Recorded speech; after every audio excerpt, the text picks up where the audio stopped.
and Politics show. 3 o'clock was The Taste with Rick Simone, all things barbecue. But kicking off things politics and news, attorney Steve Del Sesto, thank you for joining us in studio. You're very welcome. You've been here before as the receiver in the St. Joseph Pension Fund collapse.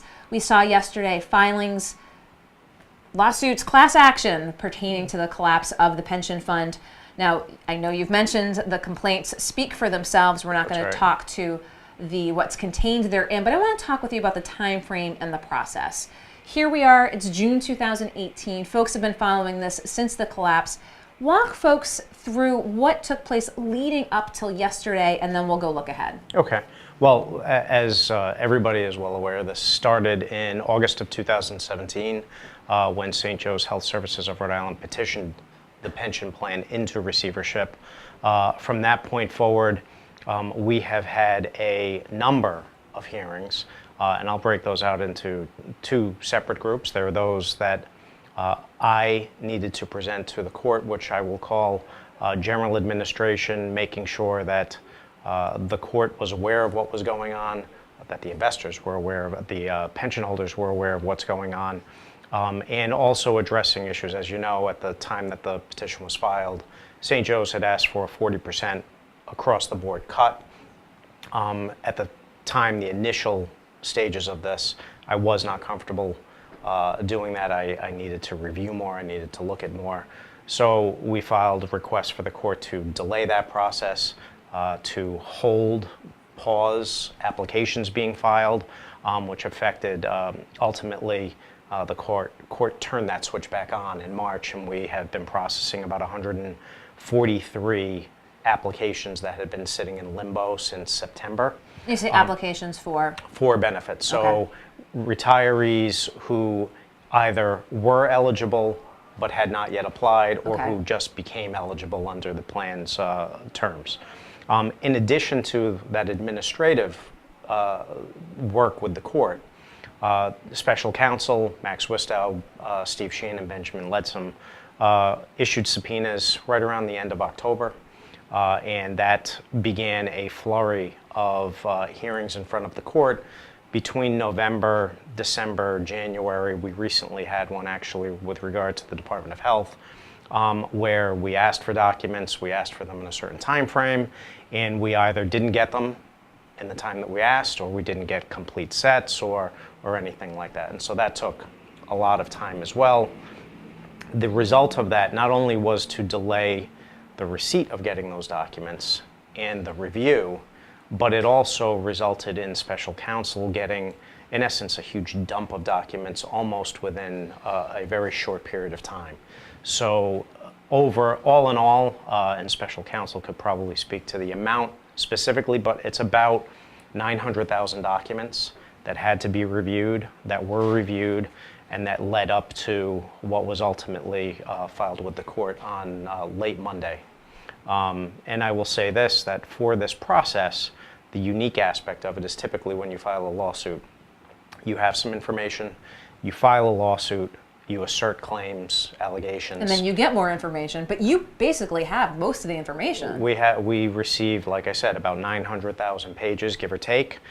We've reviewed all of it, and the review of that information, in addition to what we already had, what we already knew, resulted in both the federal and the state complaints that were filed on Monday afternoon.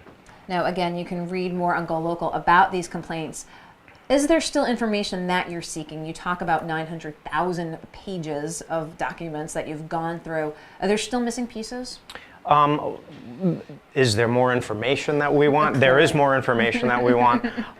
There will be, I'm certain, a discovery phase of this process. There always is.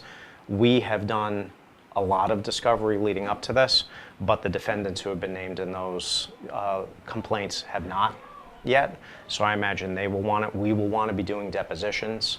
And through that process, there may be additional information that we determine might be out there that we want to take a look at. Was there any information that you had sought that you think that perhaps the courts can now compel during this process? Well, at this point, and there have been some resolution to some of these issues, anybody who we subpoena documents from, most, I believe maybe all, but without committing myself to that, most asked that certain documents be remained confidential, privileged, protected. So those issues, even though the complaints have been filed, we are still working through those issues with the court, and those will continue to be worked out through this process. So concurrently, again, these suits having been filed, you talk about the pension fund collapse in the summer of 2017? Well, that's when I was appointed. That's when you were appointed. The transaction that left the plan abandoned happened in 2014. Yes. So from 2014, it was somewhere around June, July of 2014 through August of 2017. That's when it had been abandoned and the decision was made to put it in receivership. The question that we have raised and that we've been looking at for the past 8 to 10 months has been, when was this pension plan in danger?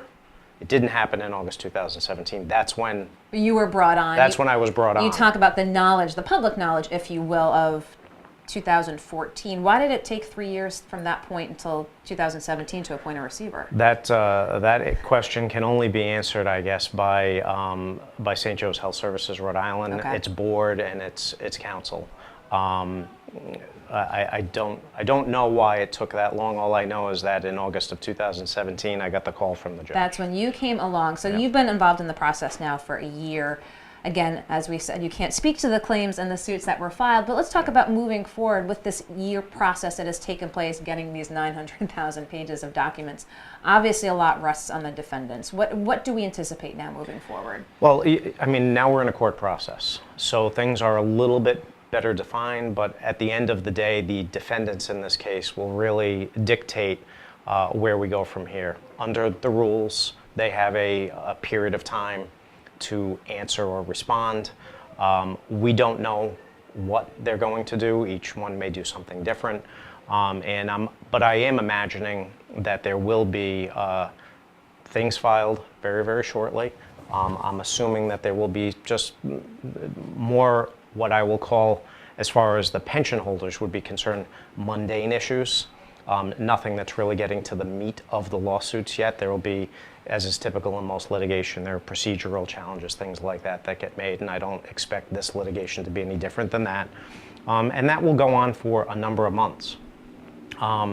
So I think before anybody starts to get into the meat of the issue, where the pension holders and the public start to see how this case is progressing beyond those procedural issues, we're talking months, I'd say 6, 8, 10 months down the road. To go through the procedural steps before we even get to the responses of the claims made in these suits. To get to that or to have the ability to make arguments regarding those issues in front of the court. Of course, this was a big story on GoLocal. If you haven't had a chance to read, be sure to check it out with, again, these claims in the suits. We're going to continue to follow, but as you said, some of this stuff might just be procedural from a press standpoint, but we're going to continue to bring to you the next steps. Anything else you want to share with viewers while you're in here? No, I'm just, and this may be the wrong word, I'm relieved that we're at this point. I'm not relieved that we have to bring the complaints, but I'm relieved that we are actually at that point. I did meet with a number of pension holders last night.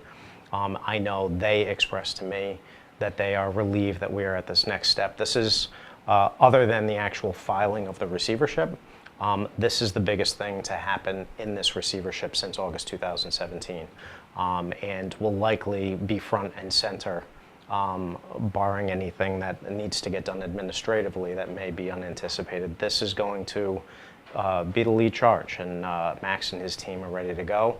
They've spent 8 to 10 months poring over voluminous documents. 100,000 pages. They probably know more about this plan and what has happened with this plan than they ever wanted to know.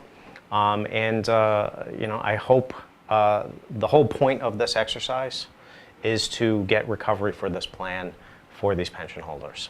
These people worked hard for a number of years. This is their retirement. This is what they relied upon.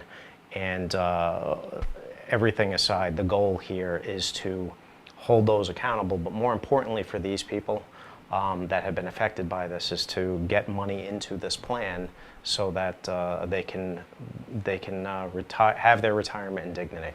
Well, again, you can read more about it on GoLocal, but wanted to bring Steve, the receiver, in here to studio, which we've had before, and I'm sure we will moving forward. Be happy to do Steve it. Del Sesto, thank you for taking the time to come in. Thank you. Don't go anywhere. I'll be right back here with more news and politics.